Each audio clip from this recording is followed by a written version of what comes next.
Hey, world history students, we're getting into Unit 5 now. We're talking about the Industrial Revolution. This one affects our lives in so many different ways. It gives you that phone, that car, all that technology that you have every day. It all comes from the Industrial Revolution. It's a huge turning point in our society. And let's understand it here in just a few minutes.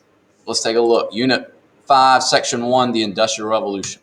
So before we understand the industrial side of it, let's take a look at what it was like before all this happened.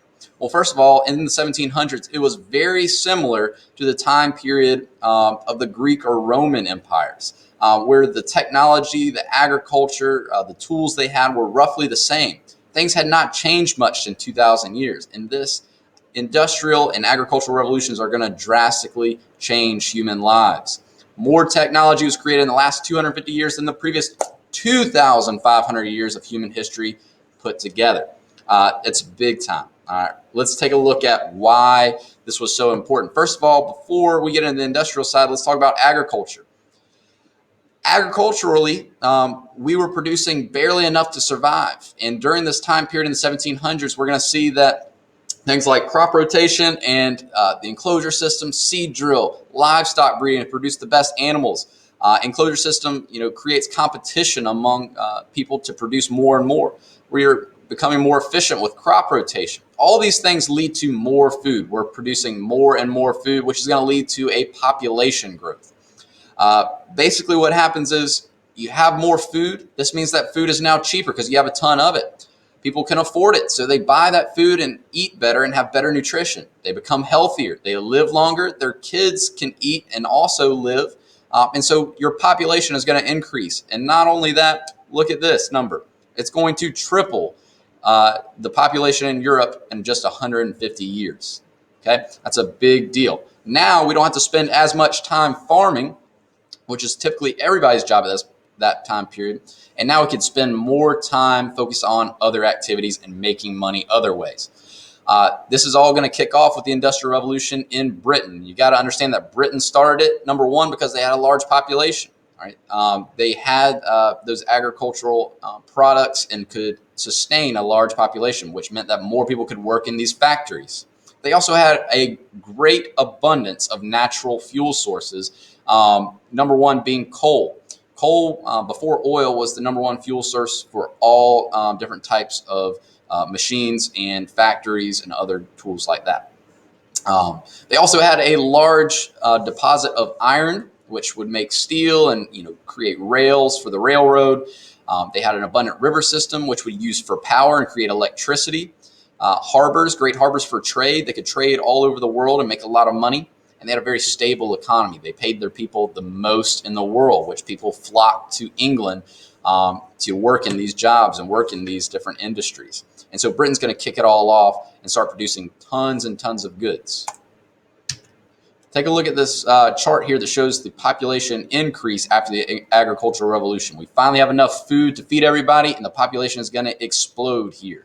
And we're going to see people are much more efficient farming using new tools. And we're going to see people have time to do other things like mine coal. It's very dangerous, doesn't look very fun. However, it made a lot more money oftentimes than what they had before. So during the Industrial Revolution, of course, there's going to be a ton of new inventions. And the whole idea is to create products that are more productive and more efficient. You can produce more of them more affordably, meaning that people are going to buy them and your economy is going to boom and you're going to make money this way.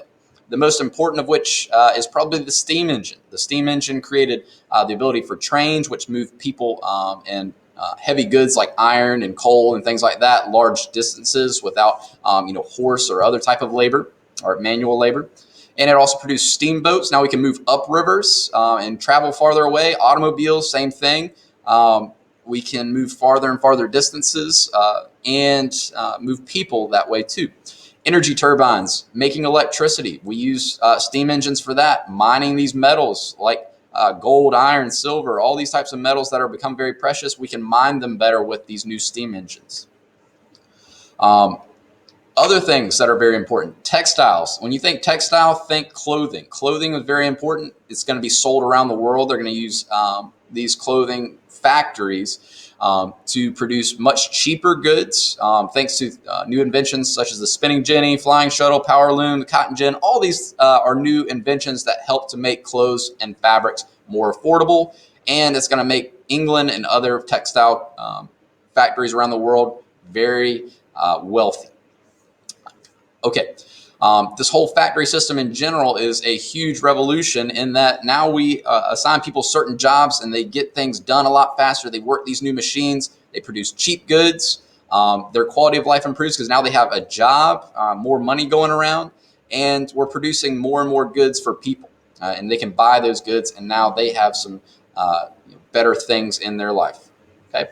Some major other inventions and discoveries that we need to talk about during this time period. The telegraph, sending messages long distance. Doesn't seem like a big deal today with our iPhones, but a telegraph could send a message and hundreds of times faster than carrying it on horseback or any other method before this. So telegraph was huge for communication.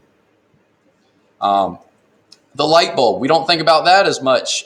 Take these things for granted today, but think about a world without light bulbs and lights, and how much more efficient we can be now that we have light when it's dark. Same with Henry Ford's assembly line. You give one person one job, they become very good at it, and they can turn these products into very useful tools very quickly, and so you make a lot more and a lot more money that way. The airplane, Louis Pasteur's germ theory. Now we realize there are germs out there that cause disease, and we can fight those diseases better now that we understand them. This means that healthcare is going to improve. People are going to live longer. It's great. Darwin's evolutionary theory. We're learning more and more about science, how the world works, how we got here. Great discoveries during this time period as well. Here are a couple of those ones that you probably want to take a look at and know. All right, a big part of industrialization means that the population is going to shift from being in rural farm areas to now urban cities. These big, large cities are going to pop up all over the world. Take a look at London and Paris. It goes from 500,000 people in 1750 to 6.2 million in just 150 years or so.